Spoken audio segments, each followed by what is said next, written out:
special guest for you tonight. Hello, we've been expecting you. This is not a test.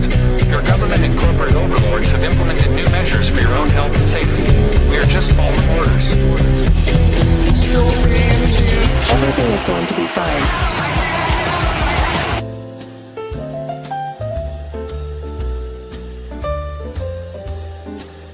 I'd like to introduce... Welcome, sir. Yes, Last sir. ride. What's going on, man? Yeah, Last do you ride know- until Freedom Fest. I was going to tell you, did you want to like kind of update everybody, let them know what's going on? We'll talk about it at the end because Natalie's our special guest, so we want to bring her up as quickly as possible. I think, right? We'll talk about it at the end. How's your How about week? It's good, man. I'm excited. I'm so excited to talk with our guest today because we got so much cool stuff to talk about. Like, it's going to bring up so many nostalgic memories from like childhood and stuff. So I'm really excited. How about you? Well, then, no further ado. You can just bring her in. I'm How was excited your ride? because I mean, it was great talking with Natalie and Clayton last time, but now to get to talk with Natalie kind of one-on-one, get to cover some of the Gen X Michael Jackson stories we have kind of planned, and we're going to be all over the road tonight, but we're going to do a good solid hour, and it'll be a fun final ride. So let's do it. I love it, man. Yeah. Without further ado, Natali Morris of Redacted News. Hi, Hello. Natalie. Nice to see you. Hi, welcome. Thank you for the Nice to invitation see you. back. We didn't alienate much for you coming. and, preclude a second invitation. So that's nice. No, not at all. Not at all. We got Derek fighting the fight on our last stand. So thanks, Derek. Thanks for joining us. Don't worry, we got more stuff coming up. So Natalie, we've been embroiled in a bunch of stuff. We got a million topics. Let's just dive right in. Do you want to just talk about whichever's off the top of your head, and we'll just go from there? Yeah. So let's see. Biolab's conspiracy was real. Fauci manipulating data on COVID was real. So that's, some notches in the bedpost of conspiracy knowers. That's pretty exciting. Do you think they're going to do the data? They're going to re-up the Wuhan data thing. Remember how it went down in September of 2019? It's still not up, right? Yeah, it's hard to say what they're going to do. And, I'm on the fence of like how real was COVID anyway, the actual virus versus the, media spin of COVID. And so in order to watch the Fauci trials, you have to believe that the virus was really a real thing, that it actually was spreading throughout the country. And there are a lot of virologists who say that's not actually possible. So I'm watching it. There's just so many questions, and I'm pessimistic that we'll get real answers. For instance, the lab leak at Fort Detrick, in 2019, and the sudden respiratory virus in Maryland in July of 2019, we don't really get answers about those bits, but they were real. So, and yeah, with COVID, I follow both tracks simultaneously. It was a lab manipulation and it was a government lie, or was it real and just a government lie? I'm always sort of straddling the two. That's a great point. Have you seen Jeffrey Sachs' work about going all the way back to North Carolina, right? The University of North Carolina, the origins? Oh, no. But we've covered COVID labs in Boston that were manipulating the spike protein to make it, up to 20 times more sticky or what have you. I mean, that happened before the pandemic breakout. So we have proof of that as well. So I think for sure there's been gain of function. Whether or not the virus actually spread throughout the world the way they say it did, I don't know. I'm not the person to know, but I do listen to some virologists who say that it didn't. Who is Tui? Is that his name? I'm gonna have to look at my notes. Professor. What's kind of Tui? funny is like what's funny about people like us labeled conspiracy theorists and all this is we have thoughts. We're just open-minded. It is the mark of an educated mind to be able to entertain an idea without accepting it, right? That's just what we do. Right. All I know, I don't need to know whether Tyler James Robinson did it or not or whatever. All I know is that they are lying to us. I can show where and how they are lying to us. So I know whatever they're true. I just don't know what is. But that's what's beautiful about us. We're not stabbing here. We're actually going to follow where it goes, right?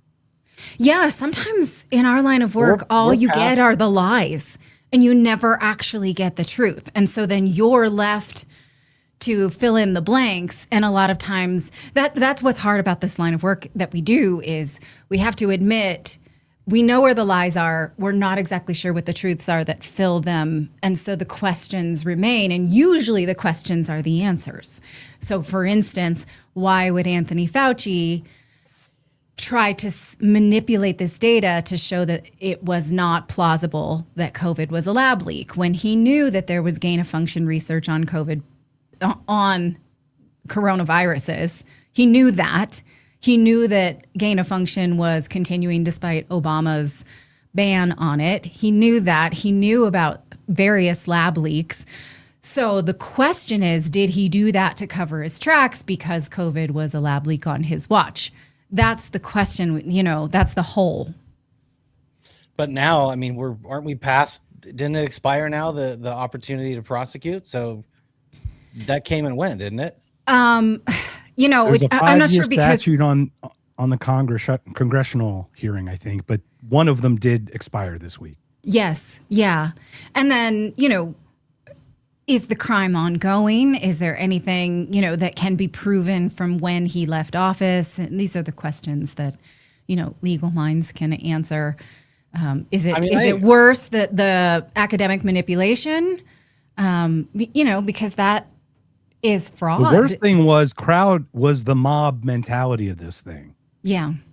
Once again, I don't know if you're familiar with like suicidal empathy. I call it's Gad Saad's kind of statement about. Are you familiar with that statement? No. What is? So what it is I just say in plain terms, they just weaponize our compassion against us. Yeah. To the point where we are literally so bubble wrapped that where's all the liberty and everything, because we have no freedom because the being contained is what's safe, right? Right. And it's telling that no Democrats showed up to the hearing today for the CIA whistleblower, who is a current CIA employee who put his neck out there to tell what he knew was manipulated government conclusions. And Democrats are like, no, don't hear that, don't see that. And it's astounding. What is the narrative that they are playing to by being absent? That COVID was necessary, that the pandemic we did our best, that lockdowns were just fine, that vaccine mandates were just fine. I mean, I did a piece a couple years ago because I just go crazy bananas when people say, well, we just didn't know any better. Yes, we did. I mean, I didn't, but I can search the literature now back to the 70s that says that young children shouldn't wear masks all day, that, school lockdowns harm children, that, yes, we did know. There's a lot of things we absolutely did know. That the 6 feet apart did nothing, alternating school attendance didn't, that kind of thing. Like, yes, we did. I can't abide it when people say, well, we just didn't know. And I think that's the problem is they just can't handle the backlash of this because they're tied to it. But does nobody remember that Donald Trump initiated Operation Warp Speed? I know. What? Yeah. I mean, he watches TV. Does he not watch Dallas Buyers Club? Oh my God, that Fauci guy. Oh my God, he's the bad guy in this movie. Maybe I should continue him as the head of my health organization. Yeah. Literally the top paid government official, right? Right. Yeah. I mean, we can't, let Trump off the hook. And I think he said, I remember him saying like, personal choice and everything, but get the vaccine, whereas Democrats' line was no personal choice. You're getting the vaccine. So we can give him a little bit of wiggle room, but like, why was this federal funding used towards this? Why, didn't they listen to virologists who said you can't vaccinate your way out of a pandemic because it will mutate? Why? The questions just continue to go on. And like I said, I just do not ever accept we didn't know any better. Absolutely. No, and I think the reason that you have Democrats not showing up to that stuff today too is because it's almost like they don't care what, and this goes for both parties. They don't care what people think of them. They're gonna ignore this whole situation and just try and get it to go away as quick as possible. and by not showing up and by not playing into it, it gets out of the news cycle faster, at least in my opinion. I guess so. I mean, yeah, I suppose, because their voters will not hold them to account, and they had a mass exodus of voters in 2024. They just sort of have sat with their jaws open as Trump makes mistakes to recapture some of them. They've done nothing to deserve any return voters. So yeah, why bother? Why show up? Why do your job at all? Can I ask you about the whole Trump thing? Because this is what I think happened. Everyone keeps talking about this coalition that existed, and I don't see that in the slightest. All I saw was the left me. That was like the leading phrase. First was like Elon got booted, then this guy, then that, and they took these groups with them. It was the Democrats throwing people off of their boat, literally into the water. Where else are they going to go? To the other side. What a shock, because we have a binary, ridiculous system, right? So this coalition that's fracturing was never a coalition to begin with. We were just fed up with men beating up women in sports. And you know what I mean? And just lying to ourselves, right? Right. And so how now do we talk to ourselves for having supported Trump in that way? Even if it was reluctant, even if it was very much, I felt like I needed to vote against the Democrats. I needed that to happen. For the first time in my life, it was a big middle finger, and it felt really good to do that. And I don't have Trump derangement syndrome the way I did during his first term. But I very much knew that he had upped the drone strikes in Somalia, that he had launched the vaccines, that he had not drained the swamp in his first term. And in fact, I knew that he was not going to push Israel. But I did think, and that, bullying Zelensky meeting, which I loved every minute of it. I thought, yes, this is what I voted for. Great. I'm getting it. I think slap that was that fool around. I think that was an act in hindsight. I honestly think I was like, Zelensky's this weird actor. I don't know. The dude's slimy, man. The dude's Zelensky, so slimy. I don't or Trump. Yeah. Yes. No, Zelensky. 100%. Did you see the Tucker interview with the woman who was like not his yet press secretary? No. Okay. I'll shut up then. I'll be quiet. Okay. But I mean, I know Zelensky's, this is not news to me that he is a Death Eater. So that would not surprise me. I was off the Zelensky popularity right away when it was like, you can't say anything against this man. I was just repulsed by him immediately. Napoleonic beyond belief. He gave me Manuel Noriega vibes. I'm like, oh, that's the next Noriega we have to remove. Okay, I get it.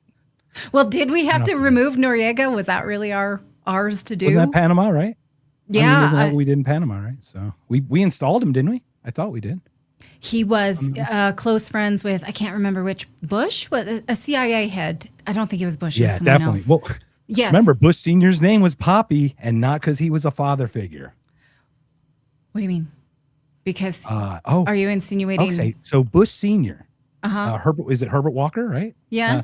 His nickname's Poppy in the CIA, because of poppy seeds. Poppy. Oh, okay. I thought you meant it was a gay lover term. No, it's not because he's like a father. It's like because he's literally like from the poppy seed. Yes. Not like Poppy, okay. Cuba and all the other places in middle America or anything. So. Oh, okay. I'm a Spanish speaker, so when we say poppy, it's like a. That's what I mean. I didn't want to confuse you for sure. All right. So, now we lost Jake for a second. So, all right. So I know the next thing we're gonna have to get into is Michael Jackson here, but I hope we didn't lose Jake. So let's talk. Okay, so let's talk about this. If he comes back. I don't know much about your voting history. So I'm a grade A neocon who had a "Hey Saddam, this Scud for You" T-shirt, enlisted in the military at 17. Oh. I failed my medical on the last doctor. I went through the 3-hour physical, but I had a real bad car accident at 13. In hindsight, thank goodness. Yeah. But ended up, not serving and everything. But as I started going, I'm like, this stuff started unwinding for me. You know what I mean? It started unraveling. And then obviously I got out of that and went to kind of more of a libertarian vibe.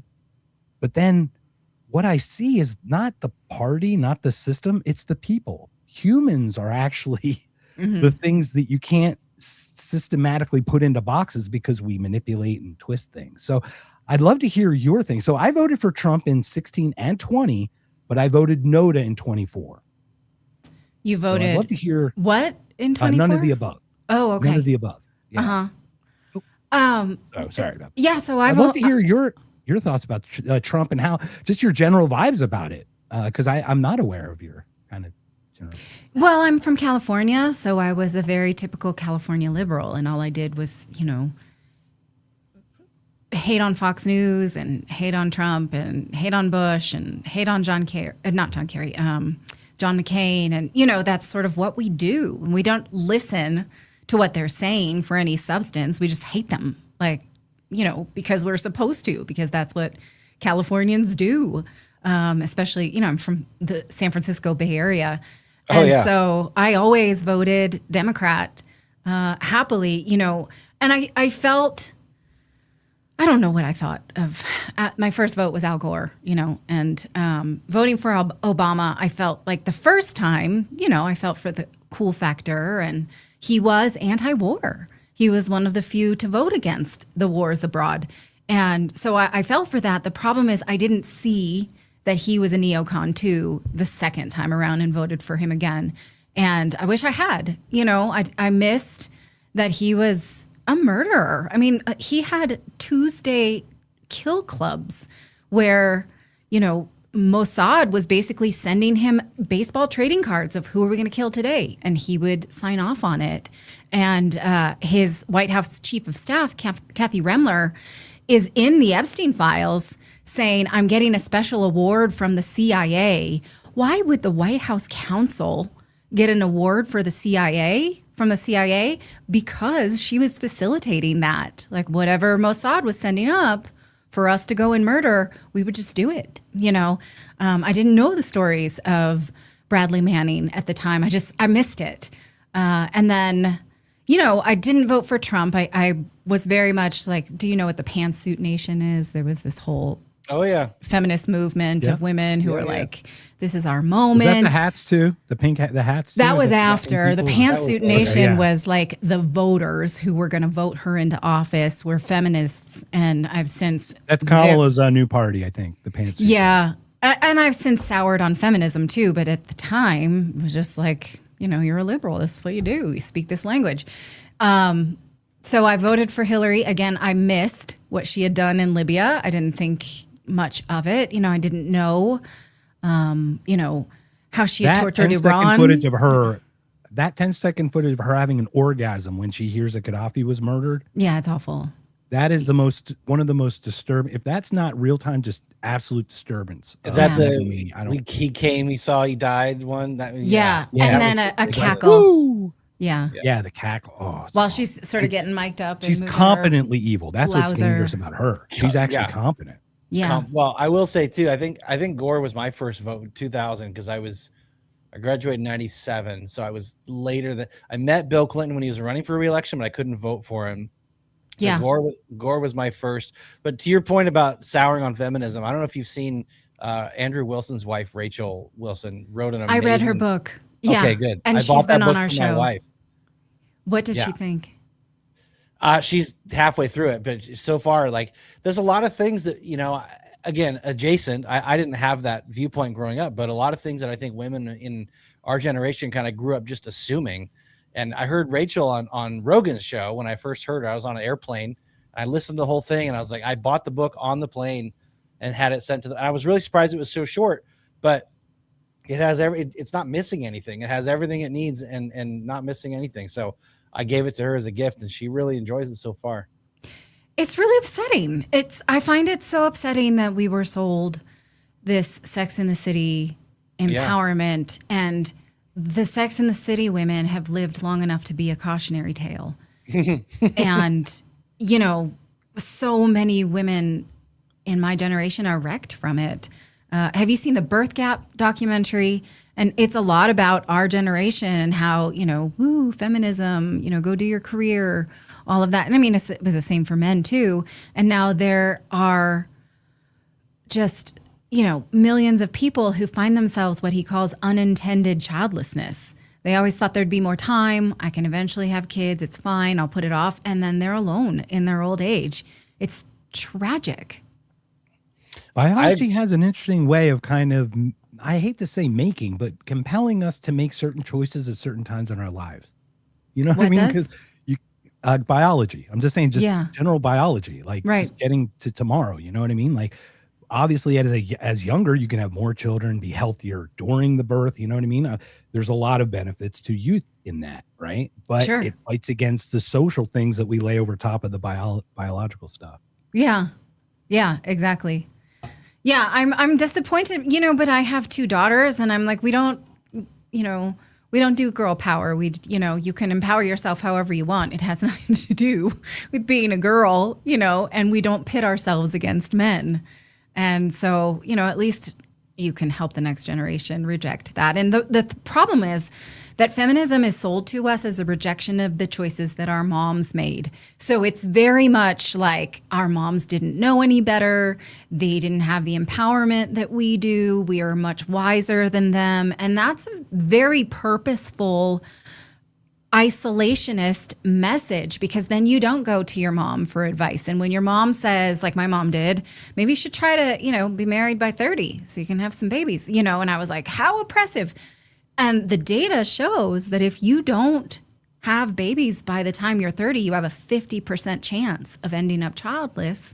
That's terrifying. I didn't know that. She wasn't trying to, she was trying to prevent that from me. And I thought, so it really pits generation against generation. And hopefully this next generation doesn't isolate our mothers and grandmothers the way their mothers and grandmothers, rather, the way that we did. We just thought we knew everything. You never got the Gloria Steinem tattoo, did you? I never did. No, she worked for the CIA. I learned that from that book. Yeah. Oh, yeah. I know. Who hasn't worked for the CIA? Me? I don't think I have. And if I have, it's been on covert projects. Deniability. Now I know you have. Now I know you have, because you deny it. No, you know what? So I'm just bringing this back around to Michael Jackson. Let's start with Michael. We've got Jake back because we lost him. Jake, I wanted to wait before, so we got in a tangent. So Michael Jackson. My internet went out. I had to restart. It happens. That's okay. It happens so I had no idea of this whole thing about how there were faked tracks that Sony put out after Michael Jackson's death, and now the people who made those tracks are accusing him of sexual abuse. So I'll tell that story in a second. I'll tell it from soup to nuts in a second. This gets good, Jake. Buckle up, buddy. This gets good. So my complicity in that is that when I left CNET in 2011, I had a new baby and I just lost my job. And I had an agent, and he said, Sony and the Michael Jackson estate want you to do a satellite media tour. So what you do, what this is you sit in a room and then you go live in Boston, and then 20 minutes later you're live in Albuquerque, and then you're live in San Francisco, and then you're live in Chicago. And you do the same spiel for all these local news stations, basically the morning shows. And what my job was to talk about going to michaeljackson.com, getting his new music and uploading user content for a new music video that they were going to put out. So I didn't realize the estate and, Sony were basically like selling counterfeits, and they were trying to get around this whole. So anyway, that was my small part in this. So when you talk about being complicit, I didn't know. So I'm assuming they had the masters and they were just manipulating music to make other songs and then release them as. I'll tell you the story. Okay, here's the story. And if you, there's a great documentary called Faking Michael by a guy in Australia who is in the music business, and he knew right away as soon as he heard these things. So, okay, let's just start from Michael Jackson's death in 2009. It was June 25th, 2009. 2 days later. Was that long ago? I know. It feels like it was yesterday. But anyway, 2 days later, one of his very close family friends named Eddie Casio applies for a copyright on some music. 2 days later. Now, the Casio family has just in the last month come out and said Michael Jackson sexually abused all 5 of us. the Casio family was his really close family friends. He would stay at their house often in New Jersey. It was someone that befriended him when he was at a hotel and was like, come meet my family. Michael Jackson, he was looking for a lot. I don't know what he was. I'm putting words in his mouth. But anyway, he was close to this family and stayed with them a lot when he came to the East Coast. And there are videos of him playing with them. They defended him to the death. They defended him until his death to the nines. When he was accused in 1993 of sexual assault and when he went to trial for sexual assault in 2005, the Casios were all over the media. Absolutely not. He could not do this. We spent our childhood with him. We're close to him. So after he dies, 2 days later, one of the Casios files a copyright. Then they go to Sony and they say, we have unreleased tracks that you can release. We have 12 of them that he recorded in my basement, and we'll sell them to you. So they got a really high-powered Hollywood lawyer to sell them these tracks to Sony.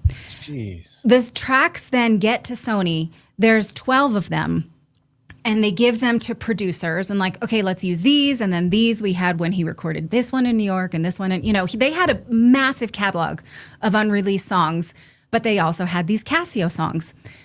Immediately, people in the business were like, this is not him. This is not right. None of his trademarks are there. He had microphone bleed a lot. He would listen. He had his headphones too loud and it would bleed into the microphone.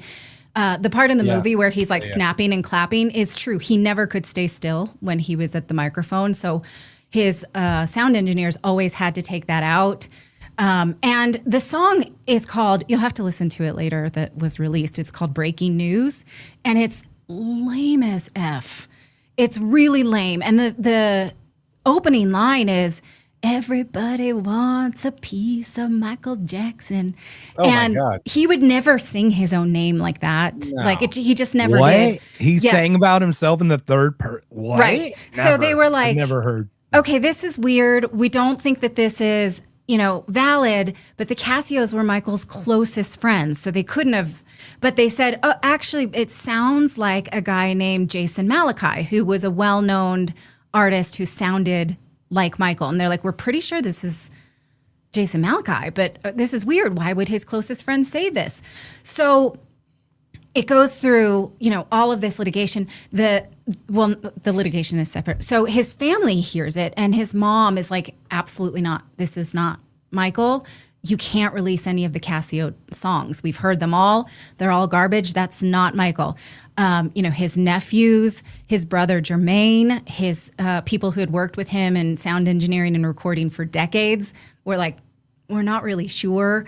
But his lawyer had cut a deal with the Casios that they had to use those tracks. Why? I don't know. Why would they do that? Man.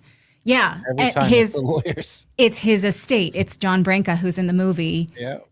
Extremely, problematic character. So they go forward. They release them. There is a fan outrage. And I didn't follow this in 2010. I had just had a baby, so I kind of missed this story. That's the litmus test right there. What do the fans think? They were furious. Yeah. Furious. And so it gets to a point where the lawyer releases a statement saying, look, we have forensic experts who said that this was it.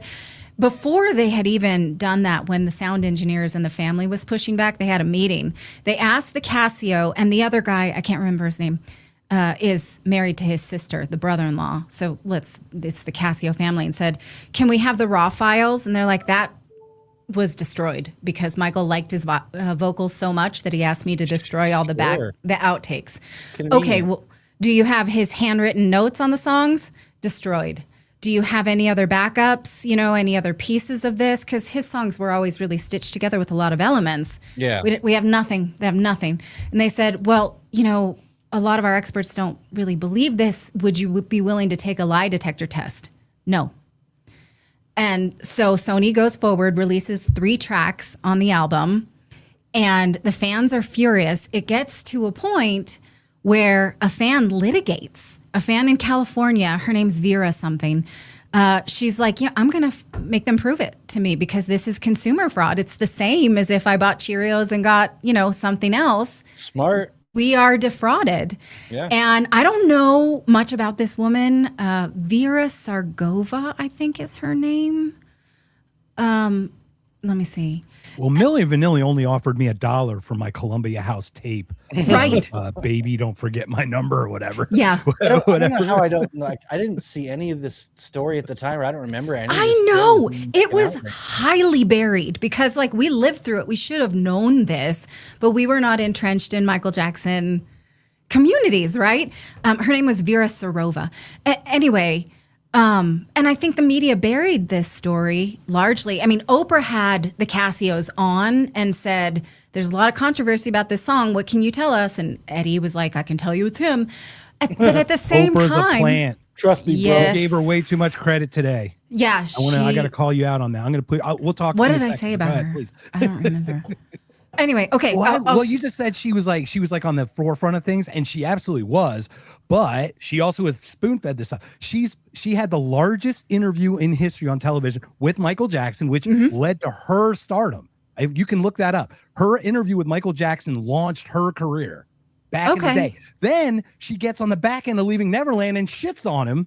Yes. And gets it on the back end for saying, "Oh, these charges. He's such blah, blah, blah." She hit it on both sides of Well, that. she'll never And miss an opportunity. But I finish can't. your I story just now. can't with people like that. I just can't with. Okay, so not only have the Casios sold these tracks that do not hold up under scrutiny, sound engineers had noticed that they had, like in some of the ad libs, like the hee-hees and the woo, were sampled from other songs, oddly enough.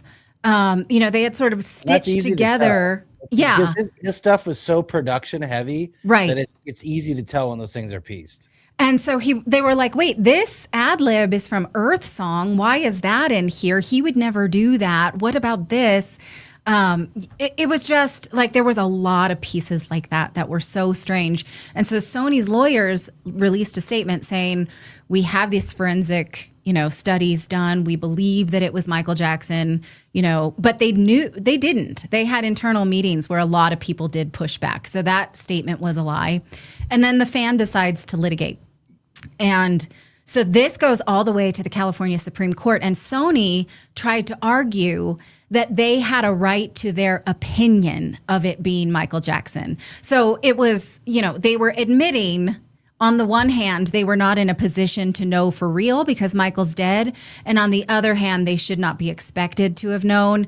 And the courts rejected that. That's so gross. Yeah. It's so gross. Like, it's disgusting. Well, that is absolutely disgusting. To the credit of the state of California, the attorney general at the time was like, this is an unconscionable argument. This is against consumer rights. Consumers have a right to not be defrauded. If we rule that any company can sell something on their opinion that it's something. I mean, think about the NFT of Michael Jackson would be an NFT. Think about how that will relate to AI, right? Like, sure. I have a right to sell this product. I think it's Brad Pitt or what have you. Like it's really dangerous. And I'd buy Brad Pitt, for the record. I'd buy Brad Pitt. Okay, well, I mean, AI Brad Pitt. You never know. I mean, if I can't tell the difference, it's fine. Okay. You already scammed me 3 times this year. Last year was some Nigerian prince. The year before that, it was Gwyneth Paltrow. It was really weird. I keep getting scammed. Damn you, AI I have Brad an open Pitt. heart, I guess. That's not true. But by the way, Oprah Winfrey, Michael Jackson, February 10th, 1993, drew 90 million worldwide viewers. It's still one of the largest interviews in the history of that. And what she did in Leaving Neverland after that, I thought was so evil. I just thought it was so bad that she took it back into that. Yes. But, Completely unconscionable. And that movie is full of holes, chock full of holes about their accuser. So anyway, in the same way that the Casios are now. So right before the ruling came out, now oddly enough, the Michael Jackson estate paid for the legal fees of the Casios, which was so weird because the Casios had defrauded the estate and Sony. So Sony and the estate were victims of fraud. Why would they be paying the legal fees? I don't know. I don't have an answer to that. I wonder if that's part of the settlement is that they have to pay the legal fees. Well, the Casios never had, their feet held to the fire. It's illegal to forge art. The FBI has an art fraud department for this very reason. So it was never proven, but The artist who most people think it is, Jason Malachi, has never denied that it's him singing. And again, the Casios never took a lie detector test. So right before the Supreme Court ruling, the case was settled, and Sony and the Michael Jackson estate removed the fake songs. And so that A&R guy got fired real quick. Right. And so that's how that ended. But there was never really, justice for Michael Jackson other than the fact that these tarnished songs were removed from his legacy. So then, now in the last month, all 5 Casios have come out and said we were victims of sexual abuse. Oddly enough, again, they defended him until his death. And then the next day, 2 days after his death, filed a copyright. They also have sold things at auctions for big money, such as his underwear, a bottle of pills that he left at their house, a statue his kids had given to him, said world's best daddy, like personal items. One of them wrote a book called My Friend Michael, in which he again completely denies that Michael Jackson could ever be a sex abuser. And then, they, in 2020, after leaving Neverland, they decide, you know what, this is really bad for the Michael Jackson estate. We're going to claim sexual abuse too. We want a big settlement, or else we're going to be the next accusers to come out. So for whatever reason, and I don't know why, the estate gave them a settlement of $16 million, which would be paid out, between the years 2020 and 2025. I can speak a little bit to the settlement stuff, though. Liz Taylor told Michael to pay off the $20 million when he paid off that settlement. The Chandler. Remember that part? Yeah, the Chandler one. And he said, I do not want to do it, but she said it's just gonna blow over. It was just an absolute strategic mistake. It was like the worst mistake actually, because it created that. Well, there were other reasons. There were other reasons for that. Yes. Right, there were. And we could definitely talk about that. But I know that was part of that whole thing, is he was not interested in making payoffs. He really a lot didn't. of these people are now paying things off just to shut people up. And that accuser was drugged. His father was a dentist, and he decided to pull a tooth and give him strong sedatives in order to get a confession, because the boy had been denying it all, for months. So it's a guy, and there's one who divorced his parents, right? That's the same one. That's the same one. Oh, that's the same one. Okay. Mm-hmm. Yeah, he was drugged for that confession. Yeah. He denied it up and down until his father was a complete piece of trash. Yes. Yeah. Yeah. What we know. At least. Yeah, I'm comfortable. He's dead, and I'm pretty comfortable saying that. So anyway, the Casios. Their settlement money dried up in 2025, and then, the movie is a big hit. The estate has a lot of money. The Michael Jackson, the movie, the musical, the Cirque du Soleil show, everything is, charting again. And suddenly now, they want more money. They're making brand new accusations, and they have no proof. It's just their word. They sound like the worst kind of opportunists. Like, just whatever comes their way. From your story, it's like whichever opportunity we have to just cash in, we're gonna do that. And that is like the lowest kind of person to me. I mean, look, it's possible that all 5 of them are remembering new allegations. Sure, that's possible. You're being quite charitable. It's incredibly unlikely, because they have such financial interests. They have already been caught defrauding the estate. Yeah. They have already cashed in on their friendship, and their credibility issues are just mountainous. So I don't know how but it's, the credibility of every Michael Jackson accuser has had these same issues, not exactly the same, but there's always financial incentive, shifting stories, conflicts of interest, and their witnesses are always people who owe Michael Jackson money or stole from him.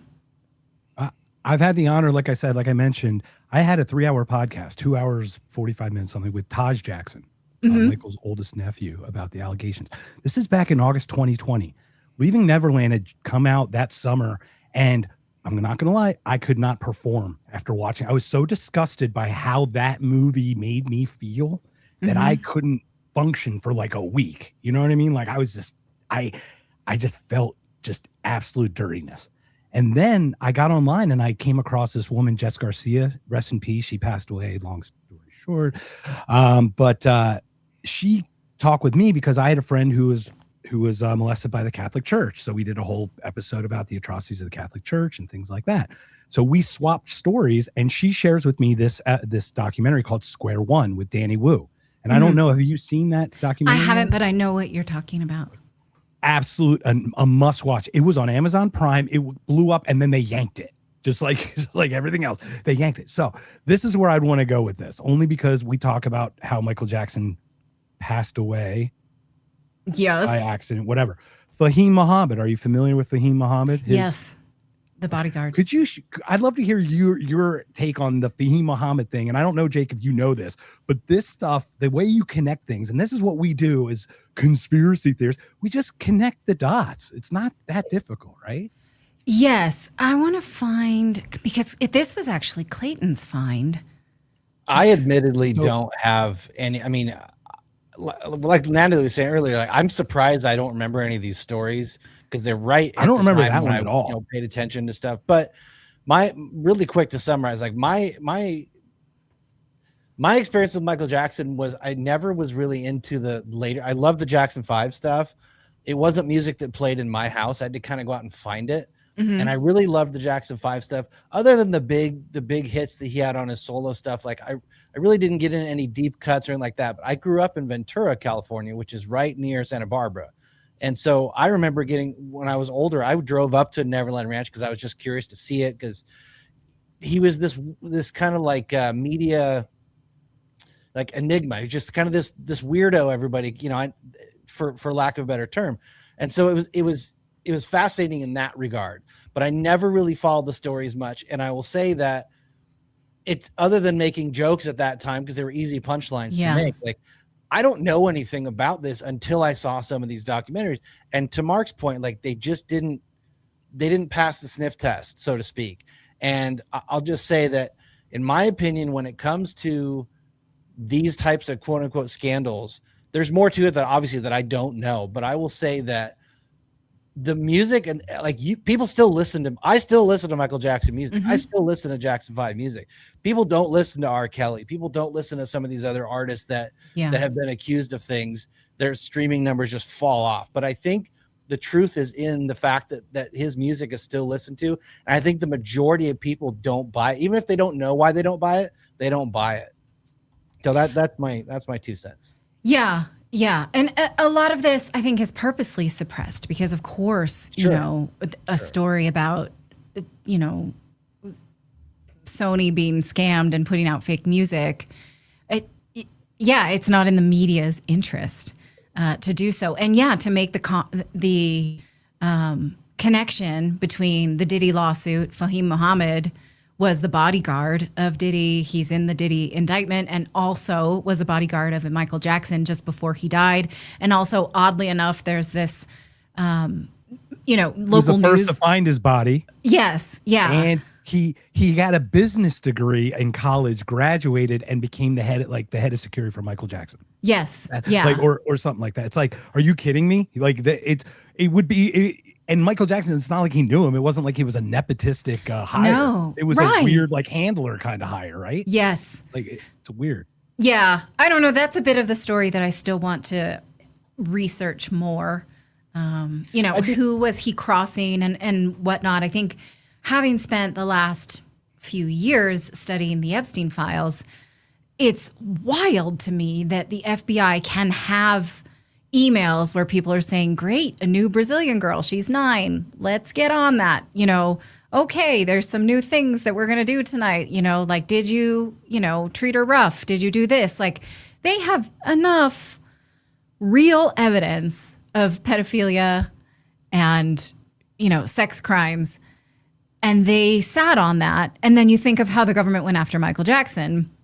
His arrest warrant was issued in the same day as his search warrant. The family that were the accusers were incredibly unsavory and they just were documented liars. They had just defrauded J.C. Penney's out of a big lawsuit. I can't believe the government used them as their main witness, but they built a case around them. And yeah, the fact that he had the book thrown at him and Epstein walked free, I can't reconcile that. I just can't. Well, that's why Epstein's walking free is they pin it on people like Michael Jackson, who honestly are in the industries that are doing all the satanic ritual stuff. Right. I mean, let's not kid ourselves. Hollywood and music, Kanye exposed it too. Yes. Kanye got, MK Ultra'd by Pasternak, right? His trainer, whose uncle wrote Dr. Zhivago. What a shock. I don't know he wrote this like one of the bit. Oh my gosh. Get out of here. Have you not heard this? No. Have you not heard this? I don't know the much about Kanye. Guy. Yeah, so the guy who tweeted, it was his trainer or whatever. His name's Pasternak. He tweets him, I'm gonna take your kids away from you, whatever. He's like part of the MK Ultra thing because his uncle is tied to CIA. His uncle wrote Dr. Zhivago, and Dr. Zhivago was a psyop to get people to feel this weird feeling about Russia or whatever, like Dr. Zhivago is about, to get people nostalgic. It was like a psyop movie. Mark, you are channeling your inner Kurt Metzger right now. I'm just wow. I know. I didn't know that about Dr. Get us Zhivago. connect with Kurt. I don't enjoy that play. No. Kurt world is different than our world. We cannot go into Kurt world. We won't get out. It's like, it would be like Minecraft. That's with true. one block. You just wouldn't. That was one of my favorite interviews you've done, Natalie, is the interview with Kurt. That was amazing. Oh my gosh, he was all over the place. Yeah. And great. Yeah. Well, he and I and Michael Jackson all were raised Jehovah's Witness. So that's another sort of connection that I have to this story, is that I do understand an inability to really function normally in the world if you have been, and also if you've been raised a Jehovah's Witness. I was not raised famous, so that was something else, and I can understand how he would seek out these normal friendships with people who were maybe not in the business and, like, oh, can I just hang out at your house and be normal? And, that's not to excuse some of the oddities that I don't behave that way, like this need to have children around. I don't want other children around. I have 3. That's enough, but there's a lot of psychological things with Michael Jackson. Sure. Yeah. That I'm not excusing or explaining. I'm not attempting it's not excusing any of the stuff. It's just, is he a criminal child pedophile? Right. And no. I would argue no. In my extensive research on these cases, I could not find proof that he is a pedophile. And you probably know in the 2005 trial, they found adult magazines that were like Hustler, Playboy type collectibles. And the boys that were accusing him had gone in his room when he wasn't there and looked through all his magazines and stole alcohol and threatened the chef with a knife. And they just were really bad kids. But his collection was decidedly heterosexual. He was a heterosexual man, and so there was a book that was found there with like images of young boys with their shirts off, and like his fingerprints weren't found on it. And there was an inscription in the inside from a fan. It was like, think you'll like this because you love childhood kind of thing. But he didn't look through it. There was no prints on it. Everything that had his prints was heterosexual. That was my take. It was that he, again, from a bystander, but like if you're kind of robbed of your childhood and forced to do that level of performance and you get to that level of fame, like it's completely believable that somebody would keep trying to relive a childhood or keep trying to reconnect with childhood in the ways that he did, again, and not be a criminal, but also just come across as kind of weird. But yeah, I will say those aren't his kids. That's my take. I mean, I don't know, Have you ever spoken with Howard Bloom, Natalie? No. Howard Bloom was Michael Jackson's publicist. Oh. He wrote a book called Michael Jackson, Einstein and Me, or Einstein, Michael Jackson and Me. We'll talk offline. We'll message. I love to get to connect with some of these people that I've had the pleasure of talking with, but they talk about Michael Jackson and he just had this glow and excitement. And he was talking about how they were going through the album, like artwork of the album. Michael Jackson, when they were handing around the thing, and Howard Bloom hands it to Michael, and Michael opens it, and he's like, oh, you could tell that he was like so excited about it just had this glow about him. You know, he's just magnanimous. It's just some people have it. You just have it, and it's crazy to deny something like that. Yes, definitely. But I also can relate a little bit to you just, again, when I sort of what we call it in Jehovah's Witness world, you join the world, right? I left the church in my early 20s, and then I didn't really know how to be. Like, I didn't know how to celebrate my birthday or Christmas. I was weird. I was just awkward, and I was constantly looking for ways to find normalcy, to feel like I belonged, you know, in normal society, because you're purposely ostracized. And so I get it. That much I do get. And you know, that's why sort of holidays now for me, I skipped all the magic, and it's just work for me. Birthdays for my kids. And I cry every Christmas because I'm like, this is fucking terrible. All it is work. The house is a mess. I'm cooking constantly. It's super expensive. It's magic for everybody else. And I hate it. Like, I hate it to my core. You don't get at all from it. You completely conditioned out, like, to have that. Do you have anything that brings you magic like that? Other than like your birthdays, I bet. Even my birthday is not really like that.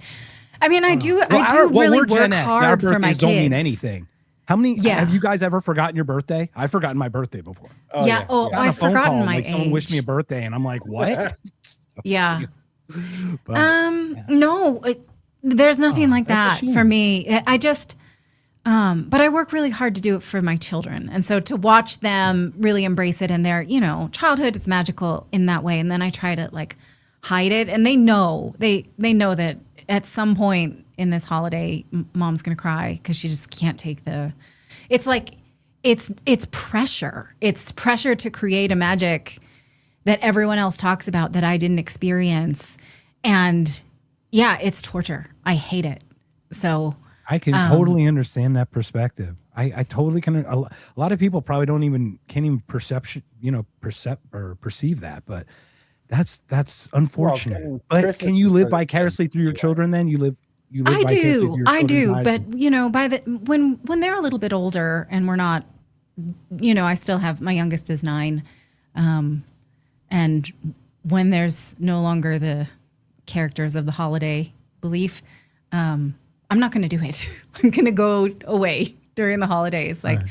Clayton knows that I will do it for their childhood for a certain amount of time, and then I will not. And I will be so happy to not do it anymore. You know, that like Jehovah's Witnesses, they always get out of town.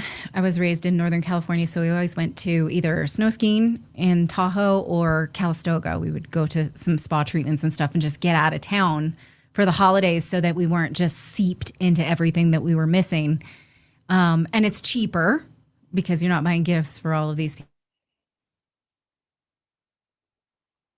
Uh-oh.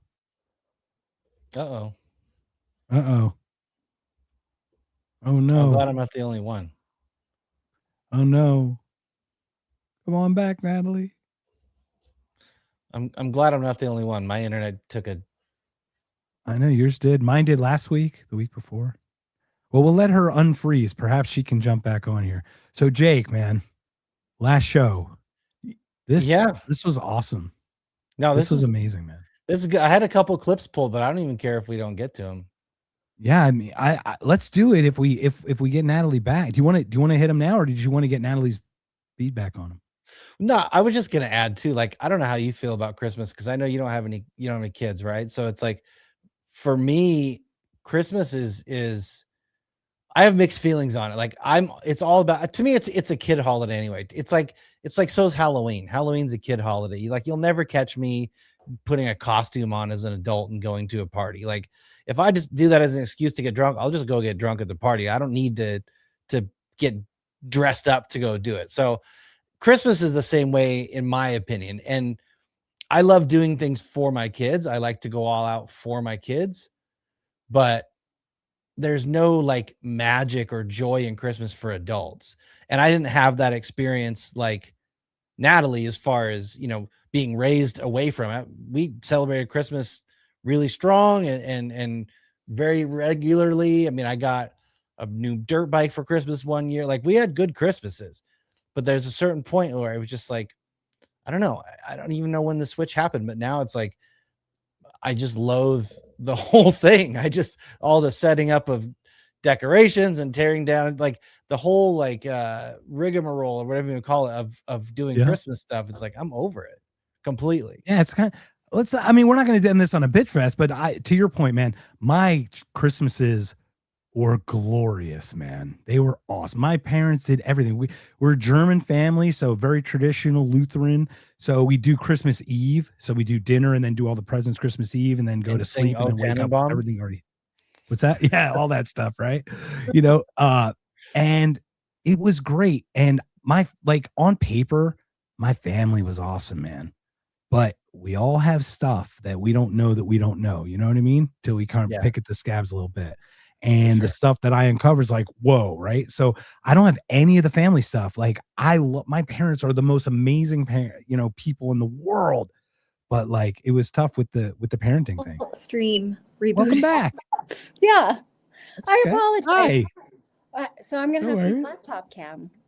I'm sorry. That's all right. I just told Mark I'm glad I'm not the only one, so it's fine. we're all freezing up. So Jake, you had a couple clips before we call Natalie. Thank you again for joining us here on my pleasure. If by Whiskey. Could you share us a little bit your social stuff so we can get a hold of you? And then Jake has a couple clips, and then we'll call it a night. Thank you again. Sure. Yeah, it's Natali Morris. There's no E on Natalie on X, and then Redacted News on YouTube or whatever platform you'd like to watch us on.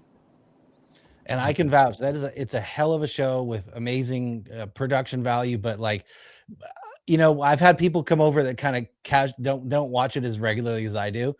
And I'm just going to say, like, they walk in the room and they go, especially some of the stuff Clayton covers, and they'll watch it and they go, man, he does not give a fuck, does he? I go, nope, no, he doesn't.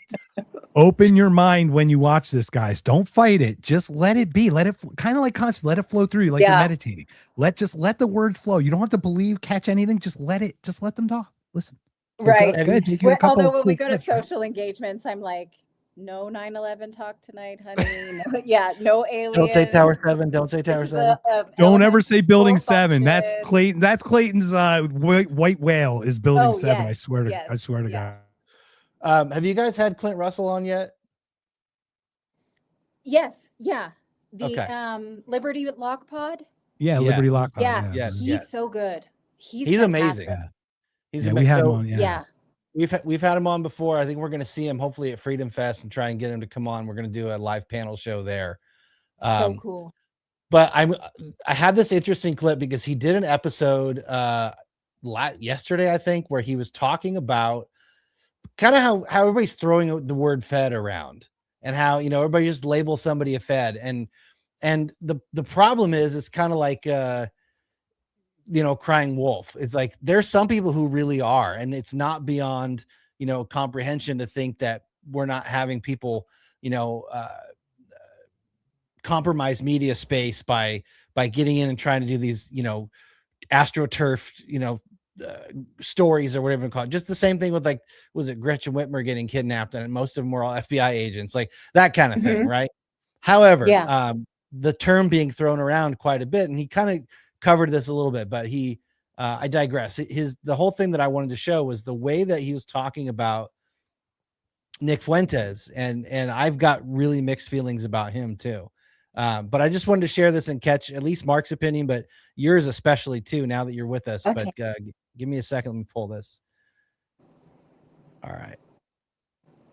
This is always the track that the political class will take. They did it with the Tea Party movement. They did it with MAGA. And then they slowly but surely brought us back to establishment conservatism. And they're doing the same thing with America First. And if you pay close attention, this was the whole Tucker Carlson MO. He brought me on the show, wrapped his arms around me and said, hey, look, I'm going to listen to this kid who's got all these problems. And ever since we did the interview, he goes on every other show and says, I tried to talk him in off the ledge and get him to stop being an anti-Semite.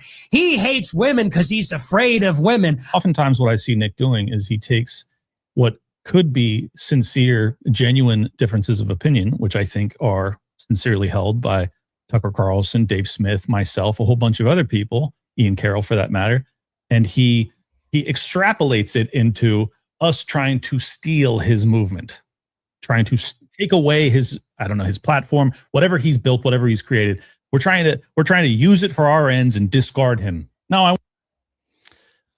the reason I played that specifically is because Dan Bilzerian is, as you know, going after Randy Fine, and Dan Bilzerian is the one who's like throwing around the word Fed when it comes to Nick. And Clint wasn't trying to defend him, but he was like, this is why people are saying this about you. So go ahead. I'm curious what you think. Well, I don't know. I try not to get too involved in this war of the brands. Sure. I was watching David Icke recently because there's some things that That's Nick definitely Flynn- part of it. The war of the brands is definitely part of this. Yeah, Sure. yeah. Like, do you support Candace Owens or this? And there's a lot that she says that I want her to, say that. Fine with that. And then if she says something I don't like, I'll just not like it. I'm not going to not like her. That's fine by me. And that's that her defense of Harvey thinking. Weinstein, by the way. You and I need to talk about that offline. Maybe we'll have a podcast about that. Okay. someday. Yeah. So I think that, I don't have a sense of like, are people feds or not? But I was listening to David Icke recently, and he's like, don't follow people, follow ideas. And, you don't have to like somebody's all around. Just see if what they're saying makes sense and take it or leave it. That's what you have to do. And so this loyalty to brands, it's not good for us. It's really not been great for us, because I think that people mistook our rejection of the Democrats as a full-throated support for Republicans, which it was not. And that's a Hunter S. Thompson thing. I was very when you have a inspired two-party system, they can set it up that way. You know, if you're not this, you must be the 180-degree opposite of exactly what you're just against. It's like, come on, man. So reductionist, I was happy for Republicans in 24. And there was a lot about that movement that I liked watching, this sort of rebirth of masculinity and, a lot of it. But it's just never good for anybody to just choose your information by brand. And so I don't have a problem with Nick Fuentes, the person. Sometimes he says things that I may or may not agree with, but I don't know him.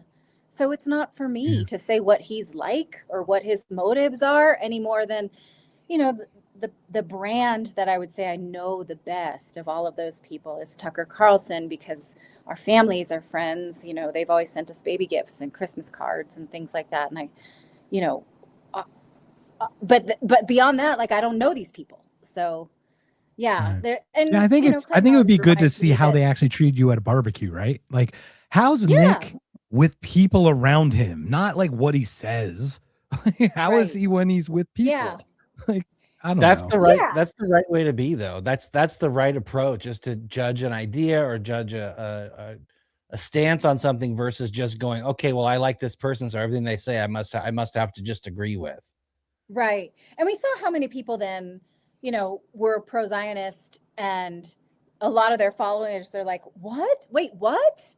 I thought that you were anti-war. How can this, and then we saw people just really breaking down. And I think that's what you've got to do, is you got to break down your allegiance to a brand and just think, idea by idea. And if you disagree with somebody, then engage on the substance. I have a lot of Twitter trolls that want to come for me and like, you're a pedophile defender because of Michael Jackson. You're a Putin lover, or you're a, anti-Semite, or things like that. And I will say to them, I will engage with you if you can avoid name calling. And they usually can't. And then that's the end of it. But when they assassinate your character, they can't assassinate the idea. Clearly they can't. Right. Yeah. I don't have the patience. So Natalie, we're at an hour here. Jake, you and I are going to stick around. I'd love to hear the other clip, because we've got a couple things to still talk about that clip. But Natalie, are you going to head off? Or we're so grateful. Thank you so much for sharing your time with us. Yeah, I got to put the 9-year-old to bed.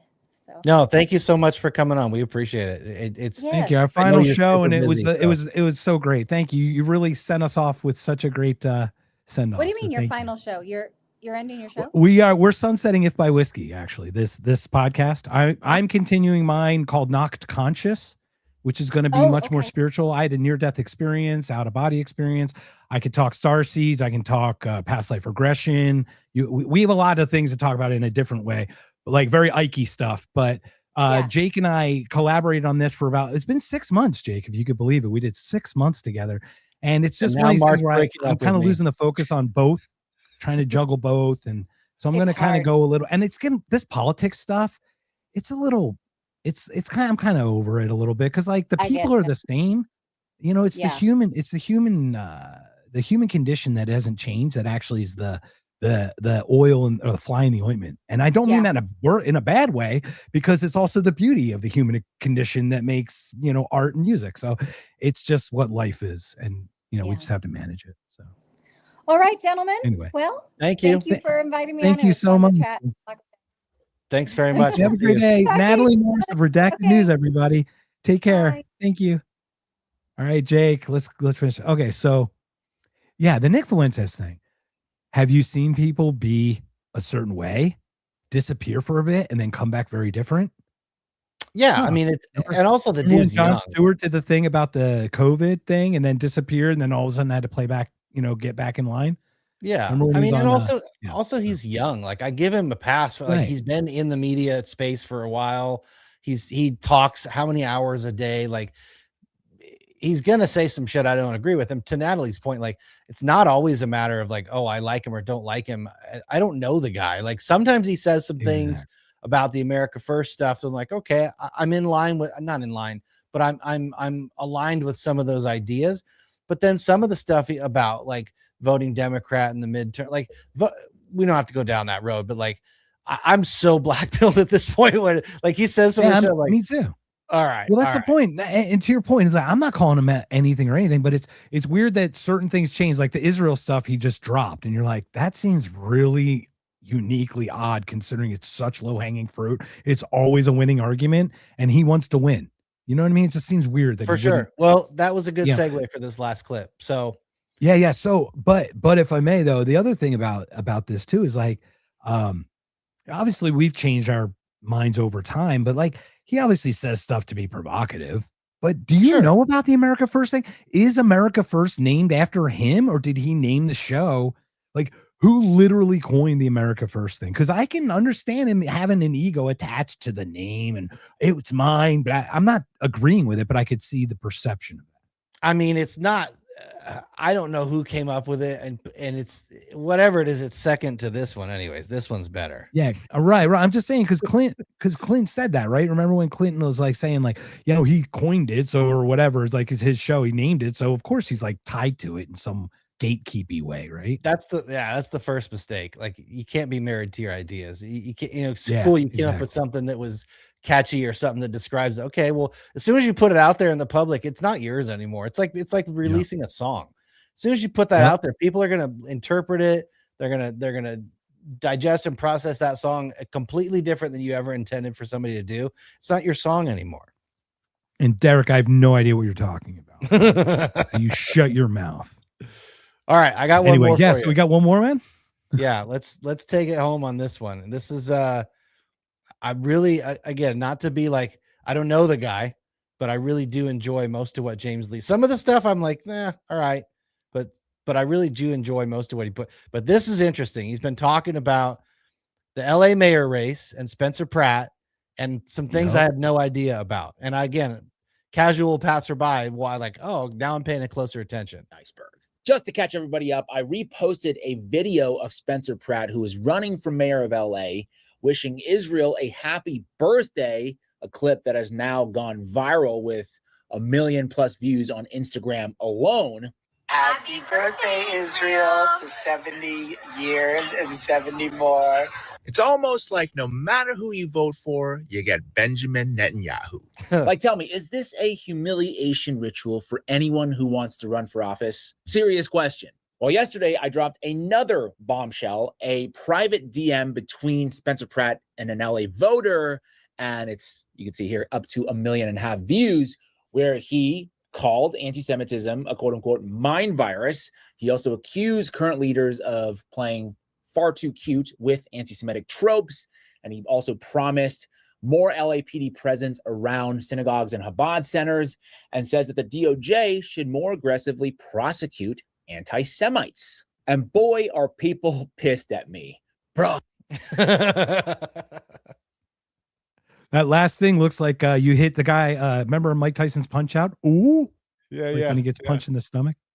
Anyway, it's hilarious. Yeah, I mean, it's I really didn't know, and it's, I'm not even making my mind up, but it is kind of, it's like things that make you go, like paying attention to some of this is like, all right, well, I wasn't aware, and there's a lot of money from that lobby and a lot of attention and funding from that, fueling his campaign at this point, and it's like, all right, well, I'm going to pay attention a little bit closer now. But I was curious. I just Did you watch the stuff about Cop City after the whole Cop City stuff? Oh yeah. Yeah.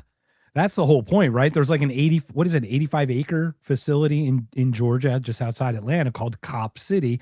Everybody has heard of this probably in some weird way, but nobody knows what it is. But basically, it's training. They bring the IDF soldiers out, or they go to the IDF and they learn from the worst fucking people how to fucking control crowds. It just shows you like the level of embedded interest and the level of financial interest and how many different ways that it's woven in. And it's like, it's one of those, like, how deep does this go kind of thing. The Fed, the Rothschilds started the Fed. The more I pay attention, the more I'm quote unquote noticing. Yeah. But that's all it is, man. So like, yeah, it's crazy, right? It's just unbelievable. Yeah. So James Lee is one. If James does reply to us, if we ever get him, dude, we're due a special If by Whiskey, my friend. I'm happy to jump on. If there's anyone we can talk with, I'm happy to do it. So, dude, we did this 6 months, man. We did it probably every week. Right? So I'd say we probably had 25 episodes together. Yeah, and I did it from hotel rooms and from all kinds of places. Yeah, man. So I love some final thoughts, or what you said you got some stuff in the works. I'm excited because, like, first of all, you met a mutual of ours that I had not, and you met him for sushi, what I hear, and you watched the fight together. So I'm sure we can share a little bit about that if you want. I don't know. Shout out to the homie Brent Freeman. Yeah, he came. He used to live up near Washington, like right where I live at different time. I never knew he lived close. We ended up making. We'll talk about that. Yeah, we became friends. And then he ended up coming back to Seattle last week for some work stuff. And I was like, hey, man, let's get together. So we met up and had sushi one night. And then the next night I was like, hey, I got a bunch of steaks defrosted. UFC is going to be on. You want to come over? So he came over and was super gracious, hung out for a while, made dinner, and we watched the fights. And poor guy was going through some shit because his dog back in Tennessee was dying. And there was some emergency stuff there. But I tell you, man, you never know when you meet somebody who you have this, like, because everybody has their guard up online and people don't use their real name sometimes and things like that. It's like, but when you meet somebody who's just a real one and they're just like, hey, man, this is who I am, the same person I am when you talk to me. Like, it was really good to meet him. And I felt it was I don't know, justified is the right word, but it felt like it was like, all right, this was worth the time and to have this interaction. And I consider him a good friend. Like, we've talked it's funny because I was talking to my daughter who went with me, and she's 10. And I was like, it's interesting because I've talked to this man for hours before, and I've never met him. He's been on our show. I've been on his show. Like, we've talked for hours and I've never met him in person.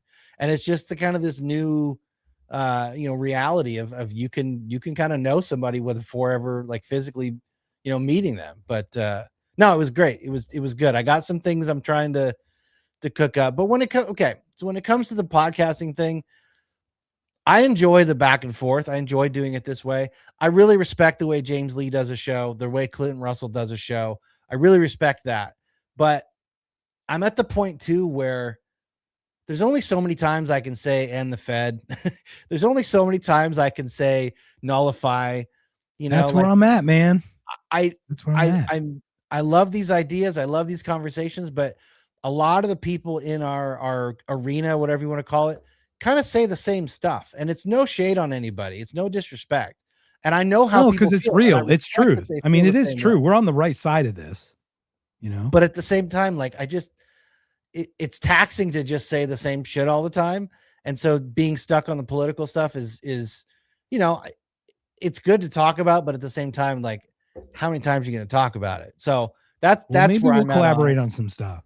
And I've I've got my guy Vintage Iron. I've been trying to do something with them. Maybe we get a podcast, like a car podcast or something, like a classic. I'm down to always talk. Like, it's a good outlet for me. I'm down to always talk.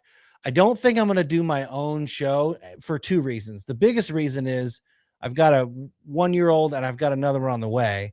And I just don't think that's tough, man. I just don't think it's a good use of my time to really try and dive in and do something because look, to do a show like James Lee or to do a show like Clint Russell, that's a full-time job. Like, to do that level of production and the research and all, like, I can't half-ass that, and I can't half-ass fatherhood. And if I got to pick one, it's not even full-ass fatherhood, dude. Full-ass that shit. It's not even a choice. So that's the other thing. Right. And then the other reason, honestly, is there's a fucking billion podcasts. There are so many podcasts that the world's not going to miss it if I don't do one. And I'm okay with that. Like, I don't have an ego about it. I'm fine with that. There's enough people out there saying what I would say anyway, and I don't have to worry about being the one to get that message out. I'm totally in a line, and that's kind of why I'm like the pivot that I'm talking about. Like, next week, I actually have John Graham, that guy from that giraffe.org or whatever. And we're just going to talk woo. Because remember, he said he was like the Edgar Casey side and did psychic stuff. Yep. I'm going to talk with him about all the crazy shit. Just because, like, I just want to get into that because I don't need to believe it. I just need to believe. Like, I just want to hear his story. Let him share his stories. You know, I want to hear it. So I'm going to try to do a lot less of that. You know, a lot. I don't know. Get a hold of me if you ever want to do collab on something. Well, obviously, we'll put something good together for Freedom Fest. That's going to be a blast. Absolutely. And speaking of that, Derek's talking about this festival, dude. Derek, go. I'm telling you, go now. Sign up now because there's tiers. The prices go up the closer it gets to Freedom Fest. You get $100 off. I'd love to meet you too. Like, I have so many questions. I'd love to meet you. Derek, yeah, definitely. And Derek, honestly, man, watching your kind of transition through this, because like you kind of came from, I'm not going to accuse you of a side or whatever, but you had a certain perception worldview coming in. And I would argue that probably in the few months that you've like watched with us and kind of grown with us as we've learned stuff, you've kind of changed some of your stuff. So it's so refreshing to see that too. Cause you're like, oh, I read this thing and it's awesome. It's like, yes, that's exactly right. So anyway, so that's where we're at. So I'm going to be doing Knocked Consciouses on Wednesdays at 8 p.m. I don't have a full schedule. It's literally John's next week and there's nothing after that. It's open. So I'm kind of like doing one of those, to your point, like I'm just going to put it out there. And if the energy wants me to do it, I guess it'll find me some guests, right? Like that's for sure. To do it. I'm always down to come on and bullshit with you. It's always a good time. Absolutely. And we definitely going to do that. Brent and Tyler Todd are doing this really awesome thing Memorial Day weekend or Memorial Day week. I think we should all talk to them after that because that would be it's like a men's thing, like 15 to 20 men. It's a pretty cool thing. So Jake, man, final words before we close the doors on the whiskeys. No, man, thanks for the opportunity. I mean, I know you had an existing show and an existing brand, and I appreciate the opportunity to come on and step in and do this with you. I mean, we hit the ground running and it's been super fun and I don't regret any of it. It's been a good time and I'm always down to collaborate on anything you want to do. It really was. And I'm grateful. And like I said, like I threw you the keys right away because what the heck, man? If it was like a recommendation, free got us together. So, yeah. It's like one of those things where, that thing you're talking about, Brent, I get vibes off people. Like I get vibes. Brent, I get like, when I get nothing, that it's this weird translation to authenticity for me. Sure. Like when I don't get a positive or negative. Cause like when you get positive, it can also be a weird salesy thing too. You know what I mean? Like I get like a very blank slate from Brent. And I mean that not mentally. I mean it like just in he's who he presents himself to be. For sure. No, he is. I can vouch.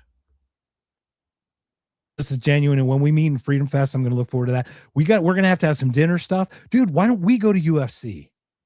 Sure. Like, let's see if we can get tickets. Cause like, we don't know. It's still TBD, but I talked to my girlfriend about it and I might do that, but we're going to see Jimmy Carr on Friday night at the Encore. So there might be some tickets there.